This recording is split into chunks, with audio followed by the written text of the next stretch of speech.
Hello everybody, making a video today to show you guys how to make a mod pack for Thunderstore, and also go over some of the etiquette that you might really want to follow for various reasons.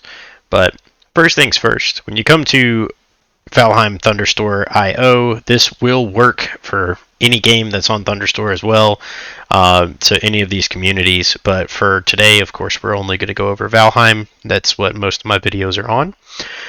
So you're actually going to go under the Developers tab here, and you're going to look for the package format docs. They also have a markdown preview and a manifest validator. These are fancy words if you're not a coder or someone who's familiar with things like GitHub. So I'm going to go into the package format docs. I'm going to kind of explain what they're looking for and then give you examples of it. So a valid package is a zip file that contains at least the following files. So you need an icon, PNG format, readme.md, and a manifest.json file. So main things, it says that it's required for all of these things. So really you can skip this because they give you a good example down here. So the name of the mod is actually going to be what shows up. So if we go and click on Valheim here, the name of the mod is what's going to show up right here. So like Odin's QOL, Jewel Crafting, things like that. So when we jump back into this, we'll see the version number. So this is what mod authors will increment and mod pack creators will increment to change the version of their upload. So right now, if we were to click on Odin's QOL, we can see that the version is 0.8.2 and that it was updated about 4 hours ago. So first, let's go ahead and create the manifest JSON file. This is the example here. So if you're new to Windows, you can actually just right click and then say new, and then we're actually going to go to a text document, which doesn't really make sense, but we're going to force the format. So we're going to call it manifest.json. It'll ask you to change the file extension format. That's okay because there's nothing inside of it. If you have a program that can open JSON files, I recommend at least Notepad++. I do highly recommend that you download VS Code. I will leave that link in the description here. But VS Code will allow you to very quickly edit manifest files. So we're going to jump back to this, and we're actually going to copy this example here. So we're going to jump back in. And as we can see, this gives us some what is called syntax highlighting. This is going to let us know that this is, of course, in JSON format. It's based on strings, keys, and values. So version number, all of this is here. We obviously don't want to start out on version 1.1. We probably want to start out on a version 1 in this case. Test mod, you cannot put spaces. So I can't say, Azumat Gaming, right? Well, if I could spell, Azumat Gaming. In order for a space to appear in Thunderstore, it actually needs to be an underscore. So make sure that if you need a space to be displayed when you come to the main site, instead of cramming it together like this, but you need a space, or you want a space, kind of like Bepenex pack Valheim is here. This is actually a Bepenex underscore, so you can see it right here, Bepenex underscore Valheim. So when you download mods from Thunderstore, it goes based on author first and then mod name. And we can't see that really right here, but we can see it right here. So in R2Modman, which I'll go over in a slightly different video, I'll briefly go over it in this one, but R2Modman is where you can download all of these mods from Thunderstore, either using the Thunderstore Mod Manager or R2Modman, which is on Valheim Thunderstore IO. It's actually right here. It's pinned. So this is the same thing as Thunderstore Mod Manager, except for it does not come with Overwolf. It has no ads or anything like that, no additional overhead, and a little bit less compatibility with some games. So we'll go over that in a separate video, but that will be what people download all these mods from if they don't come directly to the site. So now that we have the manifest JSON here, we know the name is going to be the name of our mod. The version number is going to be whatever version of our mod pack that we're posting. Website URL can be quite literally anything that you want, whether it's a Discord link, links to the Discords, or it links to a GitHub if you're a coder, links to a website if you're a YouTuber, or even your YouTube. Whatever you want to do. So description, I believe there is a character limit on the description, and it says, yep, 250 characters here.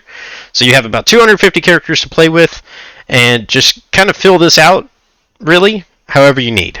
The dependencies is what we're going to go over next. So dependencies aren't really super explained. It says list of other packages that are required for this package to function. Now, if you need multiple, it's going to look like this. Okay, so it's going to be still in quotes, but it's going to have a comma, and then on a new line, it's going to be additional quotes. So this is actually a little bit of Json formatting, and what that means is we're going to go here, and then we can say quotes, new mod, right, comma, quote, new mod. If you have R2 Modman, the reason why I said we're going to hint on it in the video is you don't actually have to manually type this out. I'm going to show you a pretty quick way to get this done. So, first things first, we need to know where to find those dependency strings. So if you find a bunch of mods that you like, right, either if you're on the website, let's say I wanted jewel crafting, dependency string is actually listed on the page. You can actually highlight this here, go back to your file, paste it in. Now, anyone who downloads your mod or your mod pack, because this is listed as a dependency, the mod manager is actually going to try and download this for them. So I do highly recommend that you use mod managers, because anything that you list here is a must. They must have, they must install. So if you're a person that's trying to make a Valheim server, this is a great way to go. So for now, I'm just going to leave it with 2.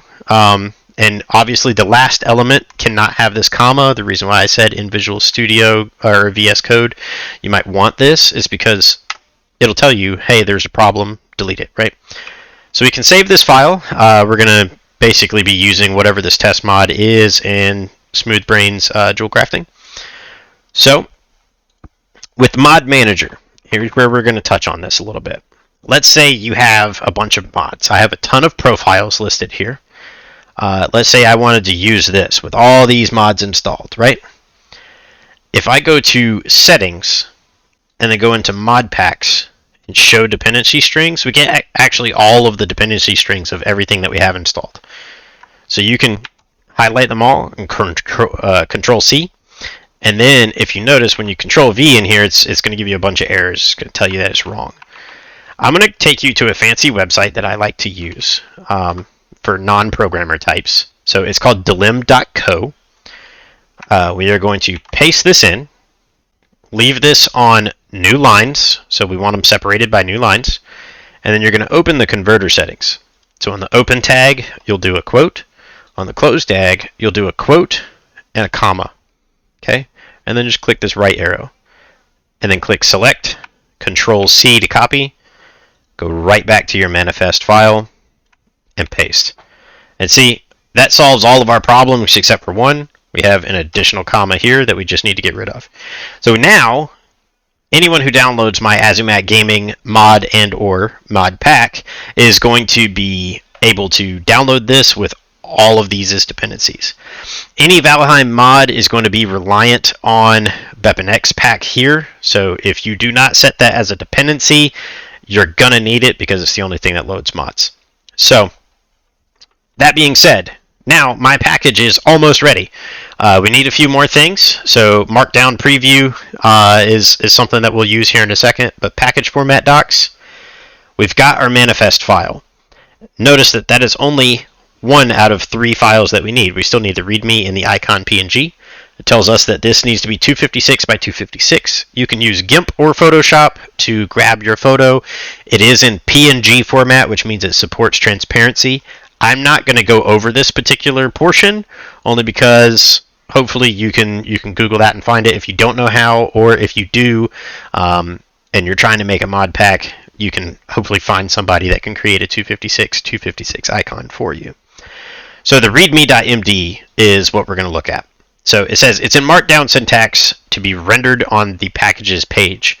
So I recommend looking up either GitHub Markdown syntax or readme.md Markdown syntax. But you have a live editor for this file here. So you can go to this Markdown preview, and we can see a live editor here on what this means. So I'll go over a few things that I've learned that you can do in GitHub, and just something very quick and brief that works on Thunderstore as well. So pound signs all dictate what size of title that you're going to get, whether it's an underline or not. So we're going to say test, right? And we'll live see this. So if I delete one of these, we'll see that test gets a little bit bigger, and a little bit bigger, and a little bit bigger. And then as you get down to 2 pound signs, you're going to get an underline. But you can also artificially create underlines by doing a dash, and a dash, and a dash. So you'll get 3. So we have 3 dashes here. You can, in GitHub Markdown, also use 1 for, again, a bullet, or 2, as you saw, for just 2 dashes if you randomly want that. It does support a little bit of HTML as well. If you want to do some links, you can do, my cool test or something like that, and then do https://google.com, right?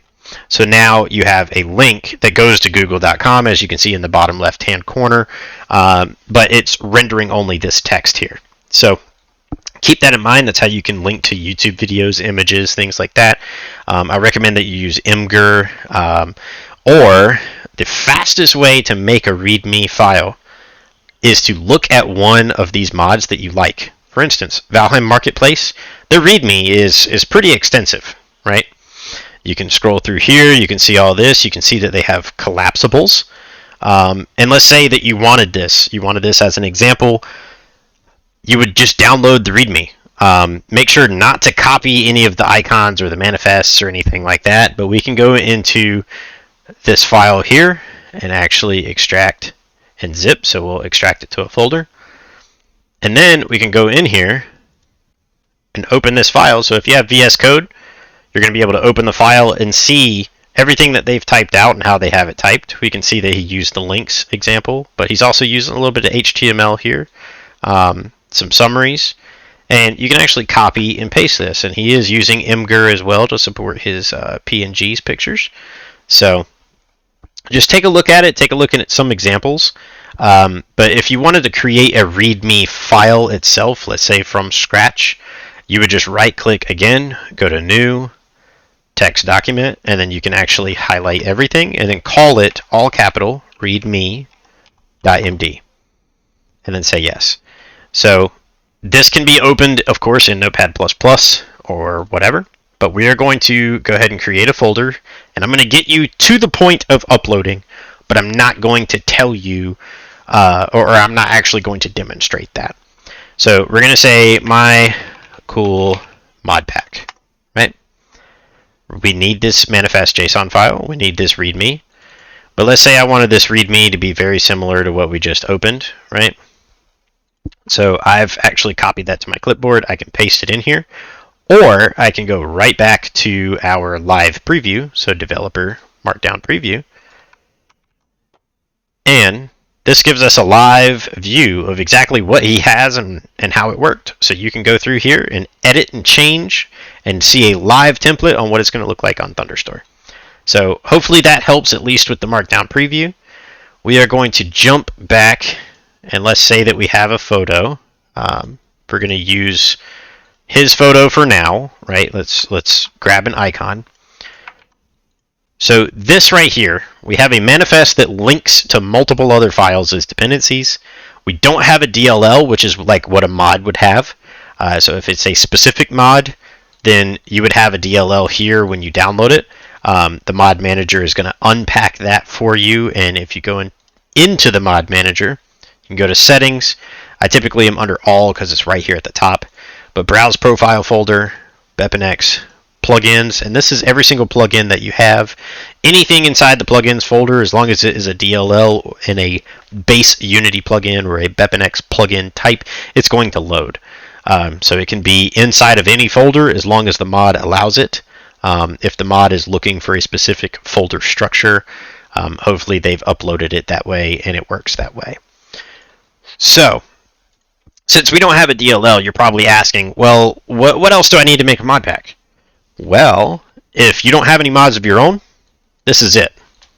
But if you have configs that you want to force on the client every single time, you want them to install and guaranteed have this, right?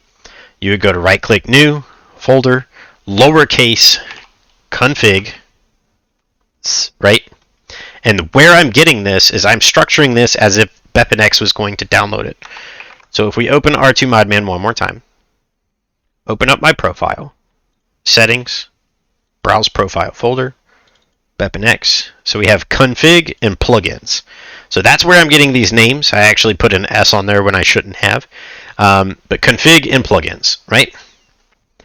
So if we come back to our folder here, if we delete that, call it config, and let's say we're a mod creator or a person creating a mod pack that needs a specific thing inside of plugins. Let's say you downloaded the custom textures mod or the custom audio mod, and the audio files are actually searched inside of the plugins folder. Do not, and I repeat, do not put DLLs inside of your plugins folder that you do not own, you are not the owner of. That is what your manifest file is for. Your manifest file links to the downloads, contributes to the authors, and prevents you from classifying as having redistributed the mod, protects you from any legal things that might hit you just in case, and obviously is extremely frowned upon if you package a DLL inside of your plugins folder. It's also extremely frowned upon to just straight up change the code or alter a plugin and then package it, because you technically still don't own it, and you need to make sure and check the permissions. Unless explicitly stated on Thunderstore, like their mod page like they have here, unless it's explicitly stated, you pretty much don't have permissions to do anything with that. You can jump to their GitHub if they have their GitHub listed, like Odin's QOL.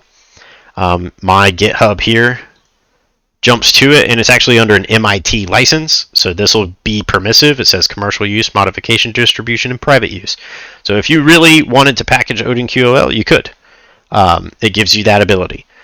So, config files. Let's say on this side, this is my profile inside of R2Modman. Let's say I wanted my servers. I've configured the FastLink mod, and I want my servers to be for every person that copies inside of my mod pack. I can put this in the config folder, and every single person that downloads my mod pack is going to get this file. They're going to guarantee to get the file. It's going to go into the config folder for them because the mod manager is going to rip that out, throw it in the correct folder. Same thing would be, if you had wacky database folders or anything like that inside of your configs that you wanted to share and guarantee that they always have when you download. Keep in mind, the issues that come with this is it does rewrite their configs every single time. So if the mod comes back with a hotkey that's configurable, that is on the client side and not enforced by the server, every single time they download your mod pack, you're going to overwrite that hotkey. You're going to reset them either basic to defaults or to whatever you specified. So same is true for anything that goes in plugins. Let's say a mod updates, and hopefully I'll have an example of that. So like minimal UI in this case. All these zip files here, these are examples that come with the mod. They will be zip files that are, Alga, Black UI, whatever. Let's say that you change this for whatever reason, away from default. If you put that inside of your plugins folder in the Azmat Minimal UI folder and dropped it in here, it would overwrite anything that they've made. Maybe they've altered it for their own personal needs or wants. Same thing applies. It'll overwrite it every single time. So keep that in mind when you make your mod pack. Understand that you could be not only helping your server but hurting it, because for every single time you update, you might be overwriting their configs, which means that they spend maybe 30 minutes or even longer configuring that back to the way they like it for every single update that you make. Alright, so our mod pack, let's say that we had our configs in here. We had maybe our plugins, we had our zip files, custom audio, sounds, things like that. Easy Spawner, it only has a DLL and whatnot, but the minimal UI had extras. If we had extras that went into plugins, and we would name them based on all of this information, you're now finished. But something that the site does not tell you is that you can't go in here and then say like my awesome Modpack or whatever. Let's just pretend that that says that. And you can't go and grab these and throw them in here and then right click, send to compress zip, and you can't upload that. The reason being is that all of Thunderstore is going to be looking for your manifest file, your Readme, and your icons. Those need to be at what is called the root of the folder, right? Root of the folder means it can't be inside a folder before you zip it up. What it means is that you have to have all three of these required files directly in your zip. So you'd highlight the files and say send to compress zip, and that's just an empty directory. It gave me an error. So if we undo that, undo the zip here, go back and undo, make sure that we're doing this right. So if I go in, I need this file, and this file, and my configs. Right click, send to compress zip. And it's going to give me errors only because I've already done it once, but you basically need it to be inside of the root of your zip folder. That's it. Okay? We are going to delete that.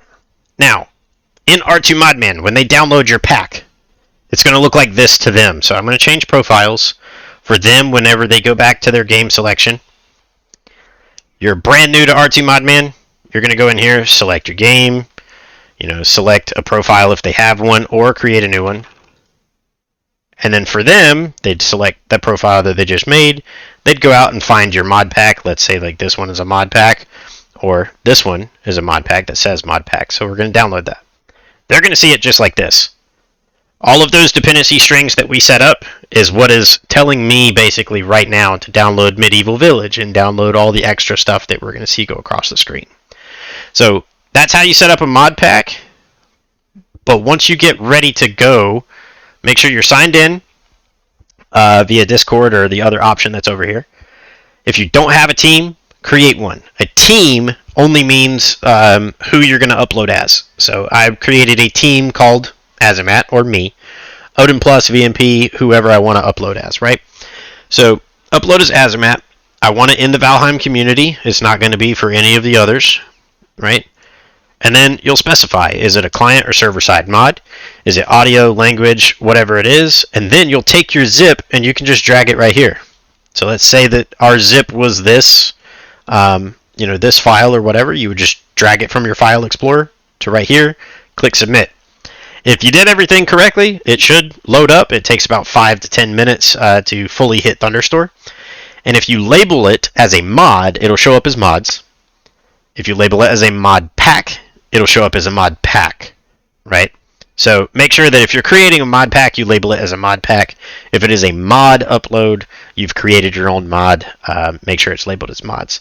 That's just a courtesy thing, helps us narrow things down. You can search, you can clear, you can filter.